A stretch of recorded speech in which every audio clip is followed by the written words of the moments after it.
Magandang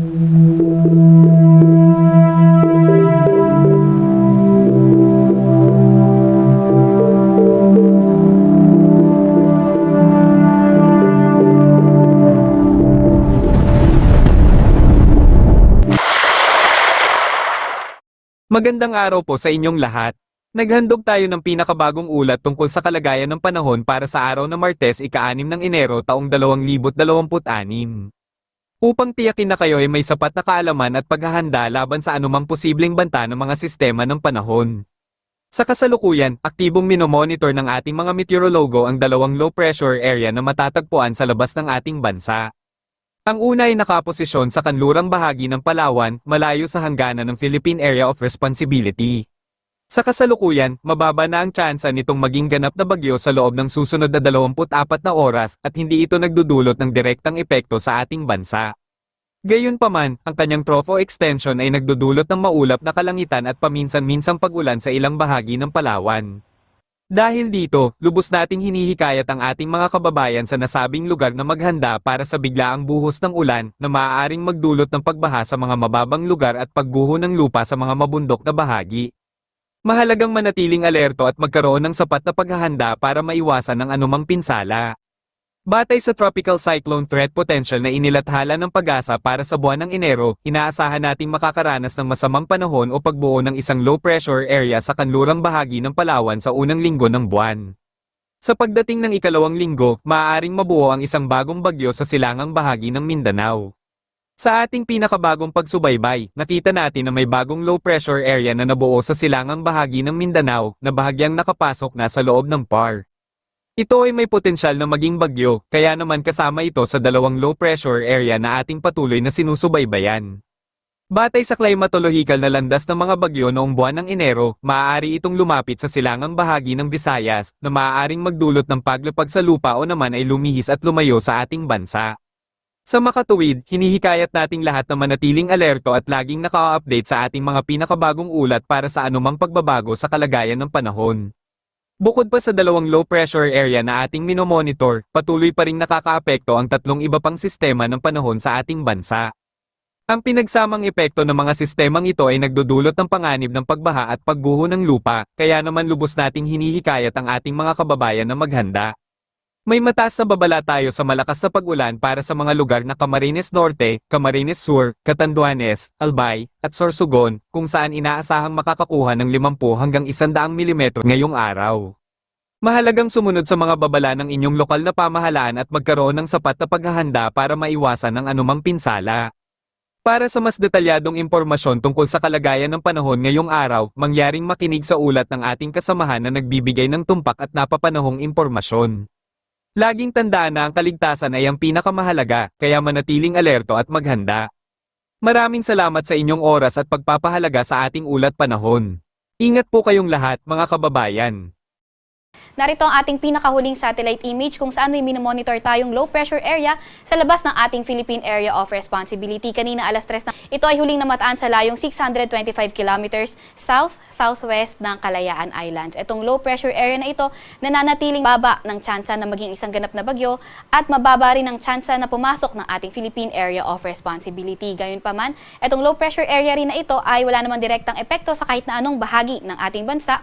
Subalit, yung kanyang trough extension ay inaasahan natin magdadala ng maulap na papawirin at mga kalat-kalat na pag-ulan, pagkidlat at pagkulog sa lugar ng Palawan, sa may Zamboanga Peninsula, Basilan, Sulu at Tawi-Tawi.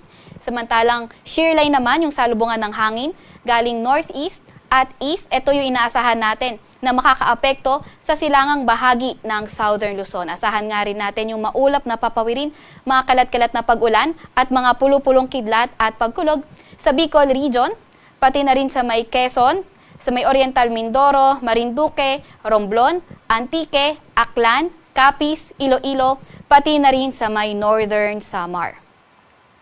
Samantalang northeast monsoon naman o amihan yung inaasahan natin nakakaapekto sa nalalabing bahagi ng Luzon at inaasahan rin natin yung maulap na papawirin at mga may hinang pagulan.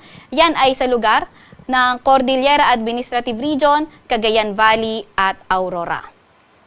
Easterlies o yung mainit na hangin galing karagatang Pasipiko naman ang nakakaapekto Dito yan sa may Mindanao area. Inaasahan nga din natin yung easterlies na magdadala ng maulap na papawirin at makalat-kalat na pag-ulan, pagkidlat at pagkulog sa nalalabing bahagi ng Visayas, pati na rin sa may Caraga. Kaya yung mga lugar na sinabi nga natin na magiging maulan, lalo na yung mga inuulan ng mga nakaraang araw pa, ay pinag-iingat sa mga banta ng pagbaha o hindi kaya pagguho ng lupa. Mas magandang panahon sa nalalabing bahagi ng ating bansa kung saan sa Metro Manila at nalalabing bahagi ng Luzon, partly cloudy to cloudy skies condition ang ating inaasahan at may mga tsansa ng may hinang pag-ulan, at sa nalalabing bahagi ng Mindanao, partly cloudy to cloudy skies condition din naman at may mga tsansa ng mga localized thunderstorms. Meron din naman tayong nilalabas na weather advisory dahil nga sa shear line kung saan 50 to 100 millimeters ng mga pag-ulan yung inaasahan natin sa lugar ng Catanduanes, Camarines Norte, Camarines Sur, Albay at Sorsogon. Iyan ay ngayong araw hanggang bukas ng hapon. So kapag 50 to 100 millimeters na mga pag-ulan, inaasahan nga yung localized flooding sa mga urbanized, low-lying at mga malalapit sa rivers at landslide posible sa mga highly susceptible na mga lugar. Inaasahan nga natin na patuloy pa rin na magiging maulan dito yan sa may Bicol region, pati na rin sa may Mimaropa area. Amihan naman ang inaasahan natin na magpapaulan mostly sa silangang bahagi ng Northern Luzon at sa may silangang bahagi din ng Central Luzon, pati na rin sa around Quezon area. Sa nalalabing bahagi ng Luzon, kabilang na ang Metro Manila, partly cloudy to cloudy skies condition pa rin at may mga tsansa ng mga localized thunderstorms. Agwat ng temperatura ay 23 to 31 degrees Celsius. 21 to 30 degrees Celsius sa may Lawag at Tugigaraw. 15 to 23 degrees Celsius sa may Baguio, 15 to 29 degrees Celsius sa may Tagaytay, at 24 to 29 degrees Celsius naman sa may Legazpi. Agwat naman ang temperatura sa Puerto Princesa ay 24 to 31 degrees Celsius, gayon din naman sa may Kalayaan Islands. Para naman sa lagay ng panahon sa Visayas at Mindanao, inaasahan nga natin mostly dito sa pinakakanlurang bahagi ng Visayas, posibleng maging maulan, at sa nalalabing bahagi ng Visayas at Mindanao, inaasahan naman natin yung fair weather conditions, ngunit may mga tsansa pa rin ng mga localized thunderstorms. Agwat ng temperatura sa may Cebu ay 25 to 31 degrees Celsius. 26 to 30 degrees Celsius sa may Iloilo, 26 to 31 degrees Celsius sa may Tacloban, 24 to 31 degrees Celsius sa may Cagayan de Oro, 25 to 30 degrees Celsius sa may Davao, at 24 to 33 degrees Celsius naman sa may Zamboanga. Wala pa rin naman tayong nakataas na gale warning sa kahit na anong dagat baybay ng ating bansa, pero ingat pa rin sa mga papalaot sa Luzon at silangang bahagi ng ating bansa dahil magiging katamtaman hanggang sa maalon ang karagatan. Para sa 3-day weather outlook ng mga pangunahing syudad natin, simulan natin sa Legazpi. Nakikita nga natin na ito sa may Legazpi area at ibang parte ng Mimaropa area, posible pa rin maging maulan Wednesday until Friday. Sa Baguio City naman, Wednesday until Friday, posible pa rin naman yung maulap na papawirin at mga may hinang pag-ulan mostly sa silangang bahagi ng Northern at Central Luzon. And for Metro Manila at sa malaking bahagi ng Luzon, partly cloudy to cloudy skies, may mga tsansa na may hinang pag-ulan. Agwat ng temperatura sa Metro Manila, Wednesday until Friday ay 22 to 31 degrees Celsius. 15 to 23 degrees Celsius sa may Baguio City at 24 to 30 degrees Celsius naman sa may Legazpi City. Agwat, para naman sa lagay ng panahon sa Visayas area, nakita nga natin Metro Cebu, Iloilo City, Tacloban City at malaking bahagi ng Visayas. Naasahan na nga natin na magpapatuloy ang bahagyang maulap hanggang sa maulap na papawirin, ngunit may mga tsansa pa rin ng mga localized thunderstorms. Agwat ng temperatura sa Metro Cebu ay 26 to 31 degrees Celsius. 26 to 30 degrees Celsius sa may Tacloban, sa may Iloilo City at 25 to 31 degrees Celsius naman sa may Tacloban City.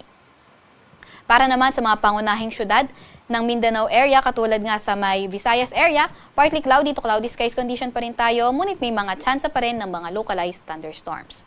Agwat ang temperatura sa Metro Davao ay 25 to 33 degrees Celsius, 24 to 31 degrees Celsius sa may Cagayan de Oro City, at 24 to 34 degrees Celsius naman sa may Zamboanga City.